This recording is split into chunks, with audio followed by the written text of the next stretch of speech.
Is it time for Pochettino to start to do things a bit differently now? I feel like for every high we've had this season, there's forever a low that follows that, and that's kind of been the story of this whole season. And I know that as a fan base, we haven't all fully recovered after that disappointment against United. Yes, maybe some of us can maybe accept certain contexts and reasonings behind why we lost, but I think we can all agree upon the fact that it was a very disappointing defeat to a United team that we all felt were ready for the taking, and we never did that. Now, against Everton, I feel like I'm even more nervous about our chances against Everton compared to Man United's. Don't let the league table fool you. Let's not forget that Everton have had a 10-point deduction, but if not for that, they would be above us in the table right now. And you know what, I think to myself too, maybe it's a bit cynical, but if we faced a similar points deduction, do we have the character to get out of the relegation zone? Most likely not. And that's one thing that this Everton team have done. They haven't allowed the deduction to affect their character, their confidence, and their team, and they've risen above that. And I think the form kind of speaks for itself. Since that disappointing 2-1 defeat to Luton Town, in the last 10 games, they've only lost 3 times, drawn once, and won 6 games. 6 games where they're collecting bodies against mid-table clubs.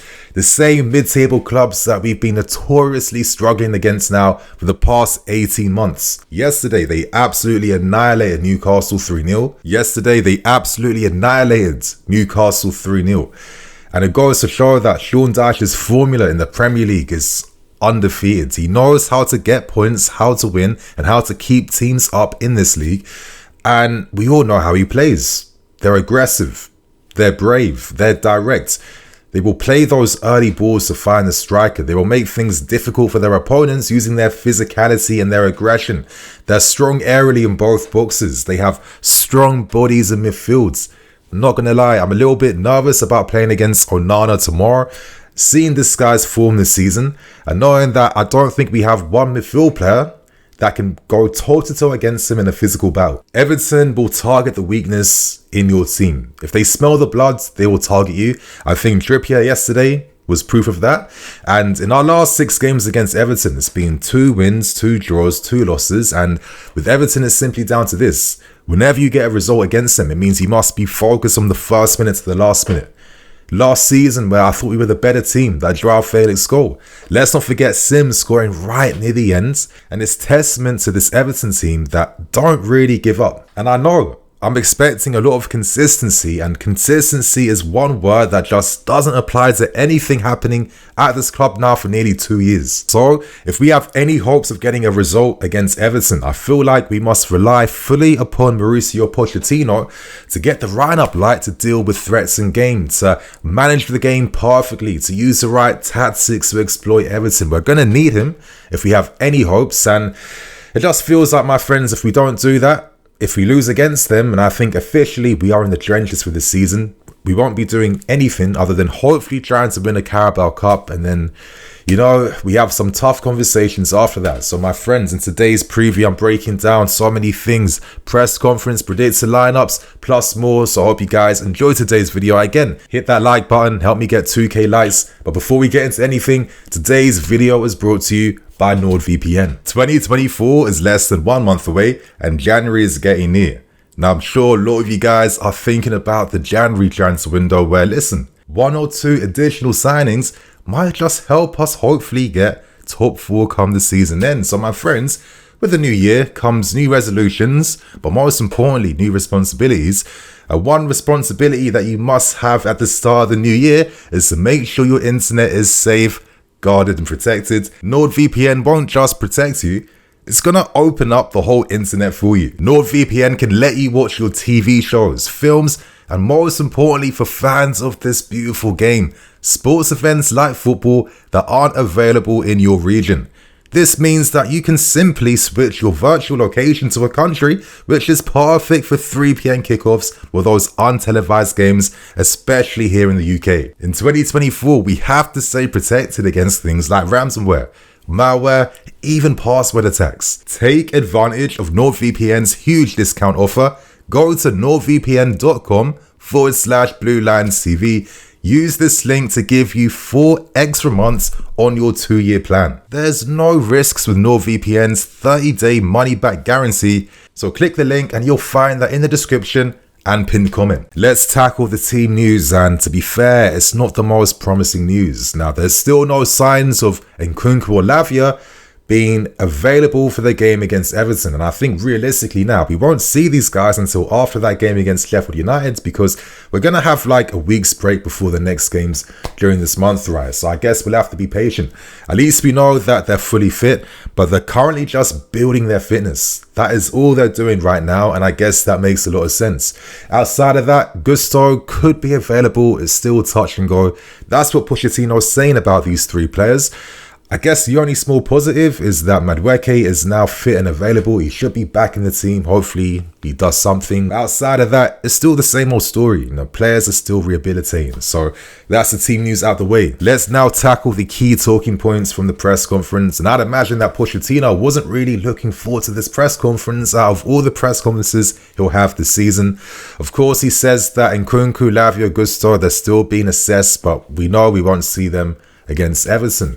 Obviously, questions turn towards frustration after the United game and the boos that the fans were showing towards the players. And as Poch said, it's not fair to talk about progress now based on all the difficult circumstances.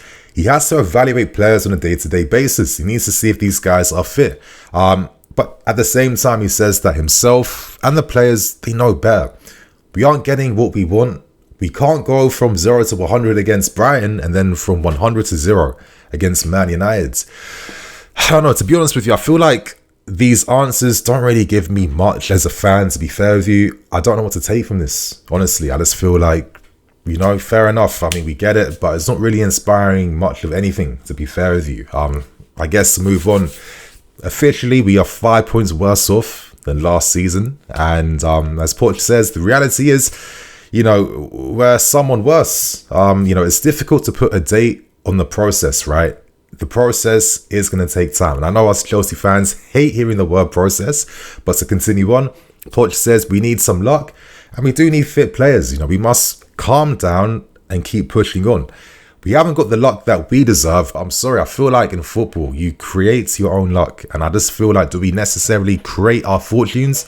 I'm not too sure. To move on, Pochettino was asked how he would optimize the players currently. And Poch really kept reiterating throughout this whole press conference, we must remain calm.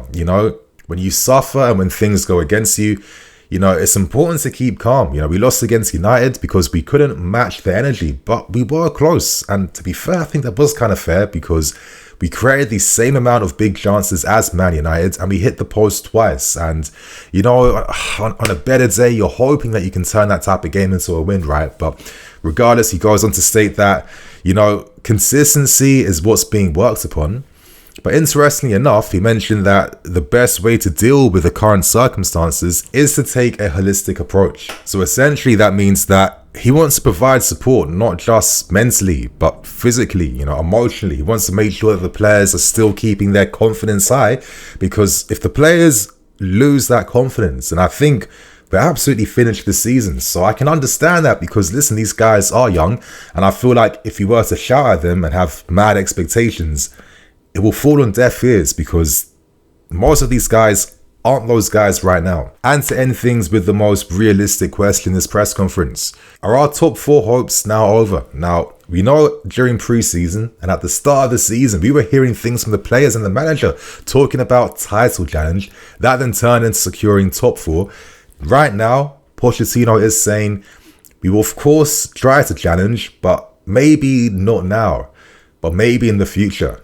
Now, does this reveal that reality is finally kicked in at the football club? And maybe not the players and manager, but the higher-ups, where they've accepted their fate now and understood we need another year to really challenge again properly.